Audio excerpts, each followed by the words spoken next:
सृष्टि बचपन से ही दिखने में सुंदर नहीं थी, लेकिन अमीर बाप की बेटी सृष्टि पर उसकी माँ जान छिड़कती। मेरी बेटी कितनी प्यारी है, भगवान सबको सृष्टि जैसी बेटी दे। सृष्टि धीरे धीरे बड़ी होती है। एक दिन सृष्टि की सहेली कहती है, तू दिखने में कितनी अजीब सी है, लेकिन मैं जानती हूँ हम सब में सबसे अच्छी शादी तो तेरी ही होगी। तेरे पापा अमीर जो हैं।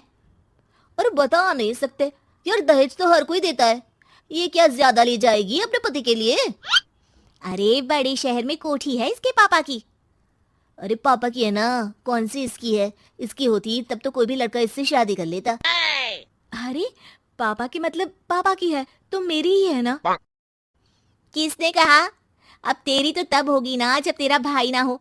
वैसे भी शादी के बाद सारी प्रॉपर्टी भाई के नाम होती है। सृष्टि समझ जाती है कि उसे किसी भी हालत में माँ बाप की सारी प्रॉपर्टी को अपने नाम करना है, लेकिन कैसे? एक दिन सृष्टि का भाई शीनू कहता है, बहन क्या कर रही है? तुझसे एक बात करनी है। अरे हाँ हाँ करना, मैं तो तेरी बहन हूँ। बहन मेरी लाइफ में ना एक लड़की है, बहुत अच्छी है। मैं सोच रहा हूँ माँ और पापा से बात करूँ शादी के लिए। सृष्टि को समझ में आ जाता है कि भाई की शादी होते ही भाभी उसे एक दिन भी घर में बर्दाश्त नहीं करेगी। क्या बात है भाई, बताना कौन है वो? यार वो बहुत अच्छी लड़की है, पढ़ी लिखी है, मेरे साथ जॉब भी करती है। बस एक प्रॉब्लम है। हाँ प्रॉब्लम? क्या प्रॉब्लम है भाई? यार वो शादीशुदा है, लेकिन उसके पति ने उसे सिर्फ इसलिए छोड़ दिया क्योंकि उसके माँ बाप दहेज नहीं दे पाए। सृष्टि ये सुनकर न जाने क्यों खुश हो जाती है। अरे भाई तो क्या हुआ, लड़की तुझे तो पसंद है ना? शीनू को लगता है कि बहन उसे समझ रही है। वो इस बात से अनजान होता है कि उसकी बहन की मंशा पूरा घर हड़पने की है। सृष्टि अपनी माँ से कहती है, मम्मी मुझे तो बहुत चिंता है, पता है शीनू क्या कर रहा है? अरे क्या कर रहा है, वो तो काम पर जाता है और वापस घर आता है।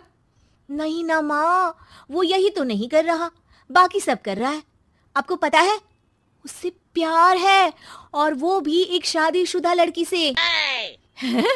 ये क्या हो गया? मैं सोसाइटी में क्या मुंह दिखाऊंगी? अरे तेरे पापा तो यही कहेंगे कि मैंने ही उसे बिगाड़ दिया है। माँ देखो, मेरी बात मानो, पापा पर भी विश्वास करने की जरूरत नहीं है। अब आप ही बताओ, पापा इतनी देर घर के बाहर रहते हैं क्यों, बोलो? अरे बेटा वो तो नौकरी करते हैं ना। तू बहुत भोली है माँ, पापा का ऑफिस तो 7 बजे खत्म हो जाता है, लेकिन देखो कितनी देर से आते हैं। अरे नहीं नहीं बेटा, ऐसी कोई बात नहीं है। सृष्टि माँ को एक औरत से बात करते पिता की फोटो दिखाती है। देखो माँ कैसे हैं पापा, मैं ना कहती थी कि पापा सही नहीं है। मैं तेरे पापा से बात करूंगी, दे फोटो मुझे। ओ माँ वो तो डिलीट हो गई। लेकिन चल, तूने तो देख लिया ना, पापा से बाद में बात कर लेना, और हाँ मेरा नाम बिल्कुल मत लेना। हाँ माँ। अब क्या था, सृष्टि के माँ और पिता के बीच झगड़ा होना शुरू हो जाता है।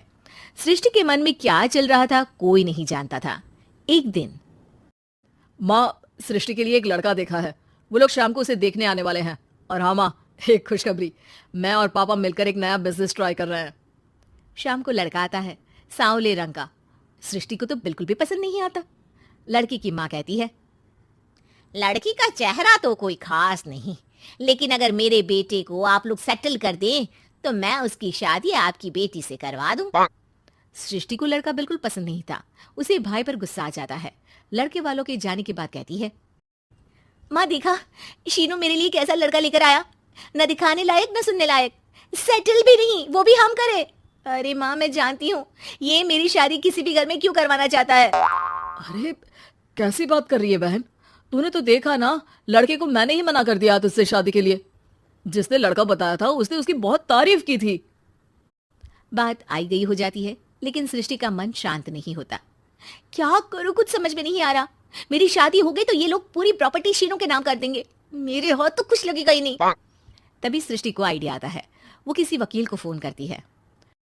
जी देखिए, अगर आपके मम्मी पापा का तलाक हो जाता है तो आपके पिता की आधी प्रॉपर्टी आपकी माँ के नाम हो जाएगी, फिर उसे वो किसी को भी दे सकती है। सृष्टि अब माँ को बेटे के खिलाफ भरती है। माँ शीनू पर नजर रखा करो, वो जिस लड़की के प्यार में है ना वो शादीशुदा है। यहाँ आएगी, सारा पैसा, रुपया, जमीन, जायदाद सब भड़प लेगी। पापा का भी हाल तुमसे छुपा नहीं है। ऐसा ना हो कि मैं और आप एक दिन सड़क पर भीख मांगे। हे भगवान, मैं तो जीते जी मर जाऊंगी अगर ऐसा हो गया तो। ऐसा हो गया नहीं माँ, ऐसा ही होगा। अभी समय है, आगे का सोच लो। मैं तो कहती हूँ पापा से आधी प्रॉपर्टी लेकर अलग हो जाओ। पापा की आधी प्रॉपर्टी भी हम लोगों को अगर मिल जाती है ना, तो अगले 7 जन्म सफल समझो। बेचारी माँ बेटी के कहने पर पति से तलाक लेकर अलग हो जाती है।